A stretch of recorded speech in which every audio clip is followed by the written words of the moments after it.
Hey, what's happening guys? Mark back in the workshop on Mark's Aquatics. Right, I thought I'd give you a little update on the Pygmy puffers, and I will go through a little bit about them and their terrain, where they should be kept, what they should be kept in, what parameters they should be kept in, because there's lots of conflicting videos out there that I've seen, and obviously I've kept these guys for quite a lot of years, over the years that I've been keeping fish and breeding them as such.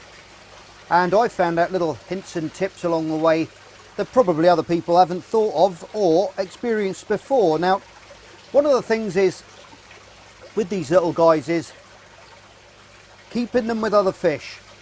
Now, they're carnivorous little fish, okay, so they are gonna nip and pick at things. They taste everything or try everything with their little mouths, which have razor sharp little beaks in there, and they can take lumps out of things quite easily. So if you're going to keep them maybe with guppies or different slower moving fish, these guys are going to be very inquisitive, okay, and they're going to take, I'm not going to say they're going to kill them as such, but they can get quite aggressive, especially if you've got a male and a few females like I've got in here, and they decide they're going to breed, then everything is going to be fair game. So you've got to keep your eye on them. And they are little gregarious guys as well. They like to shoal up. Is basically what I'm saying, guys, is keep them. I would personally, if you're going to keep Pygmy puffers, keep them on their own, because they are carnivorous little fish, okay? That's all I'm going to say really, and it's better for them. It's less stressful for them. I know people keep them in community tanks and they say, oh, they're fine, they get on okay and all this stuff, but they can be, they've all got different personalities just like we have, and you may get one in one tank which is absolutely fine and doesn't worry anybody at all, but then you can get a group which is going to be very territorial, or the males will be very territorial, and they're going to pick on other fish, and they can kill them. They can really bully things, chase things, nip fins. Adult shrimp you can keep with them, okay? As you can see, I've got some of the cherries still in there. They don't tend to go for the big shrimp. Obviously smaller shrimp are going to be fair game, so if you do keep those together, they're going to eat and predate on the babies, okay? They're waiting for me to feed them. They're being very patient. And but the adult shrimp are going to be fine, okay? They're not going to pick on those as such, but preferably I would keep them on their own, because they just make stunning a little shoal on their own. Like you say, you can have a group of one male and a few females. I've gone for one male. He's the guy, that little guy there. You can tell the males because they've got more wrinkles around the eyes, and they've got, as they get older, they'll get a black stripe down the belly, okay? And that tail spot will join into one line. Females are very similar, but they tend to be more spotted. If I put my finger down here, they'll probably come and say hello. They've gone out of shot now. Here they come. But you can see the female there. She's a lot spottier than the male, who is that one there, okay? So that's how you tell them apart. Tank size, guys, I'd go for as big as you can.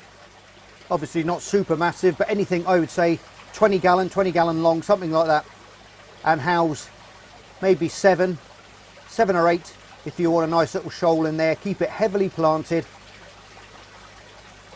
Lots of little hiding places, like I said on the last video, because these guys are very, very intelligent little hunters, and they will go looking around for prey in amongst things, in root systems, in the little holes in amongst the bogwood, and actively be searching all the time. So it's nice to break up that little line of sight, as I call it, where they can go around something and then it's something different for them to see the other side, and you can move things around and make it a bit interesting for them. There's nothing worse than seeing these little guys in a bare tank with nothing to excite their little brains, nothing to hunt, chase.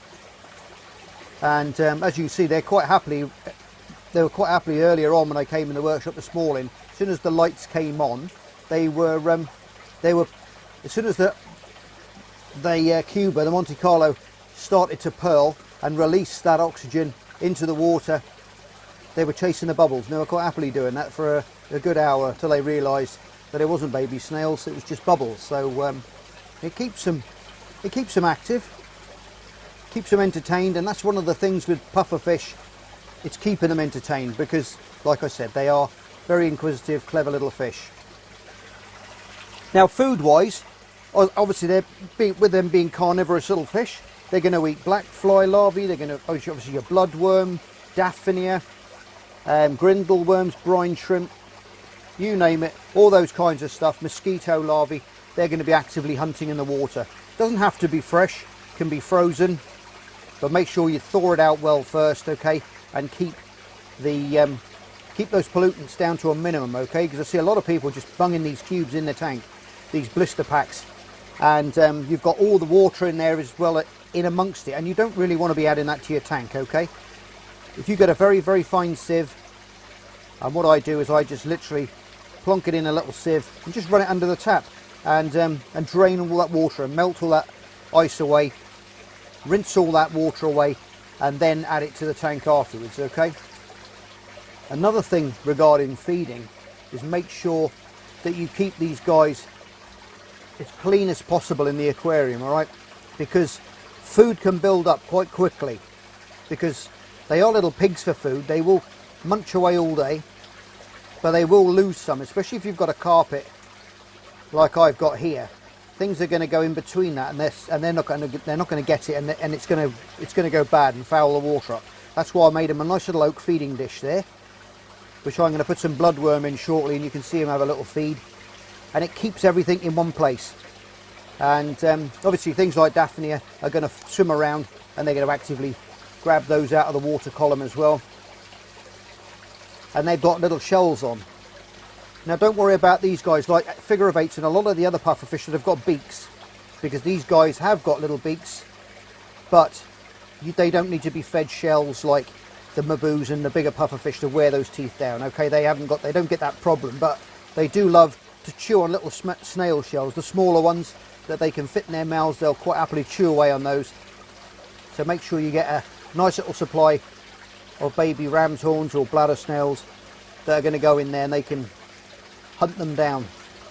And that's one of the reasons why I like these carpets at the bottom, because the snails will go in amongst it, and they're not going to get them all in one go. They're going to pop out now and again, and they'll find them and they'll take them out, and it's good fun for them, and it keeps their little brains active hunting like they were doing in the wild. Like that one's just seen that one there, look, there he goes, he's sucked it out of its shell.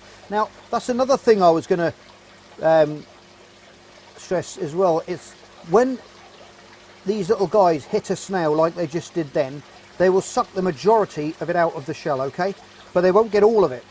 Now when they start eating a lot of snails, if you've got a bit of an infestation going on in your tank, you're going to find that your water parameters are going to slowly degrade, because there's lots and lots of little bits of these snails left in the shells that they're not going to be able to reach, because they're not big enough to fit in the mouth. So it's going to go bad. It's going to, and obviously your ammonia is going to go up in different things. So you've got to keep your eye on those little levels as well. I've had that before. Many years ago, I had a little infestation in a tank, and I bought a couple of pygmies to put them in there, to clean them up. Obviously, I had to keep them in there, and I couldn't believe the amount of algae that started growing, and I couldn't work it out why. And it was just all the bits of the leftover snails left in the shell were rotting, and obviously that's going to raise your ammonia and your levels up, you see. So that's a little thing to be wary of when you're keeping these little guys. They rarely take flake food and pellets and stuff of that nature, so I wouldn't bother putting that in your tank, because that's probably going to fall to the bottom, and then you'll find that that's going to go bad as well and upset your parameters and your water quality. So I would be quite careful about those, feeding those kinds of foods. I would stick to the frozen foods. Feed once or twice a day. If you're working, feed them in the morning before you go to work, feed them in the evening, and go for feeding them twice a day. And they'll be picking on little things in your planted tank all day, things that have come out from underneath the bogwood, the rocks, the plant leaves, because they're always on the forage. So they'll be cleaning up all the time. But that's one thing I will say, is don't overfeed, okay. Now, water flow, they're from South India, okay, like I said, from the Pamba River, and Very, very slow moving water there, guys, so you don't want a big current blowing around in your tank, okay, because they like to just, like I've got mine here, I've got the spray bar facing the back, so it's done a very, very slow roll this way. You can't see it because it's only through a very fine spray bar, but keep your flow right down to a low flow, okay? That's very important for these guys. They don't like to be buffered around by strong water currents.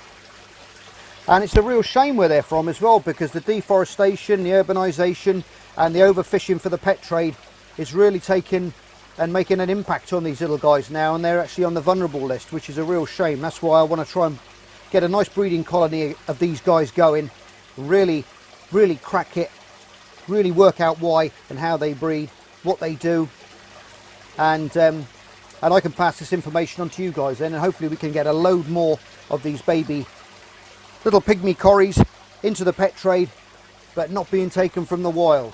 And when you go into your shops as well, guys, always ask your local fish, you know, your local fish guide up in your shop, are these captive bred or are they wild caught? Because we don't want to be buying wild caught ones if we can help it, because they normally come in, they'll be emaciated, they'll have thin little bellies, not very healthy at all, probably full of parasites and worms and different things. You'll have to make sure you get rid of all those things before you can carry on.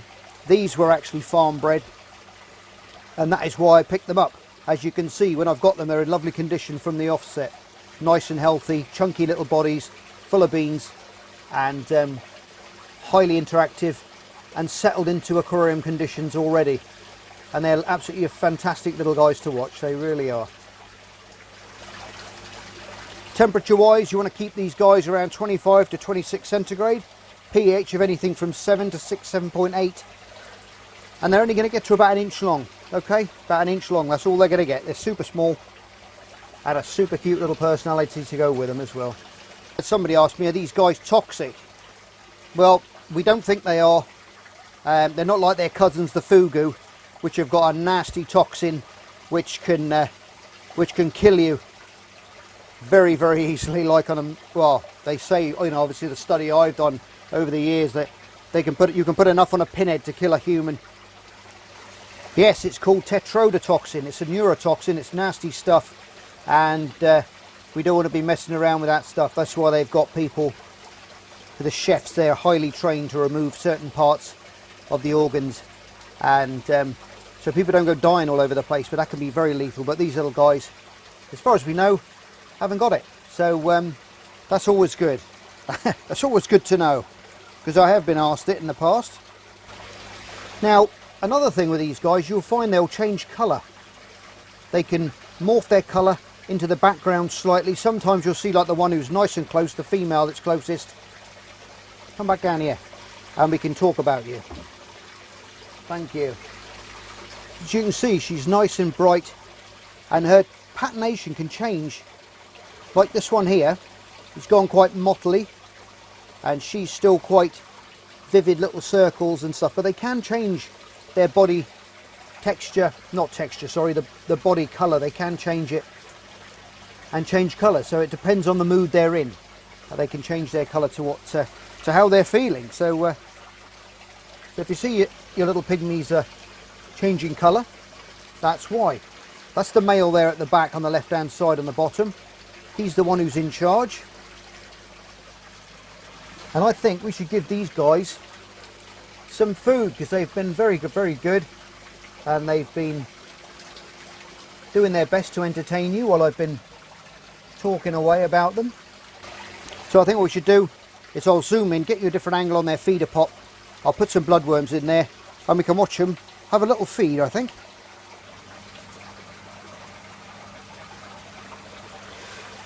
So there we go. Have a little feed, my little darlings.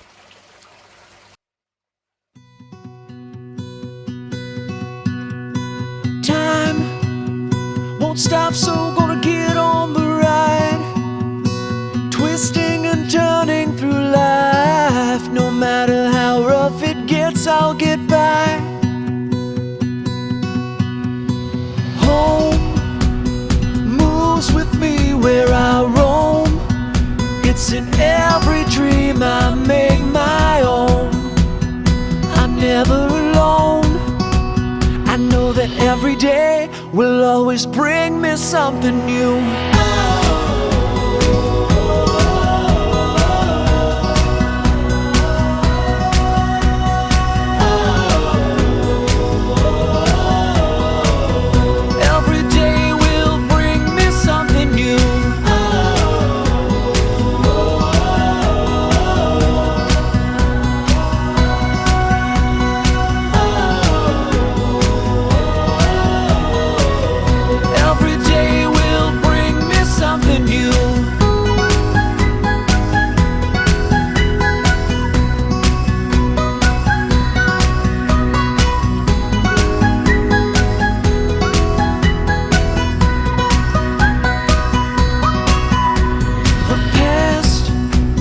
Most of the time brings me down, and my future won't exist without living now. So I spread all my footprints around, yeah. I know that every day will always bring me something new.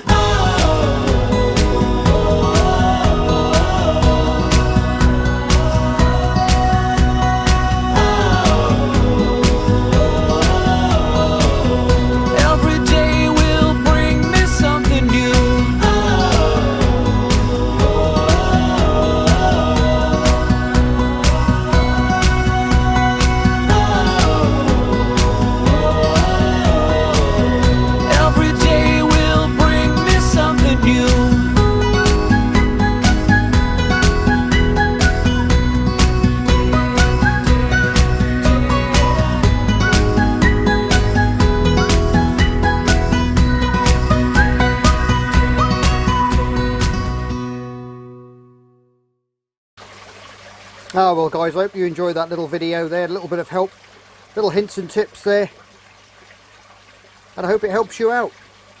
Anyway guys, as always, thanks for tuning in, thanks for watching, love you loads, take care, and I'll see you on the next episode of Mark's Aquatics. Bye for now.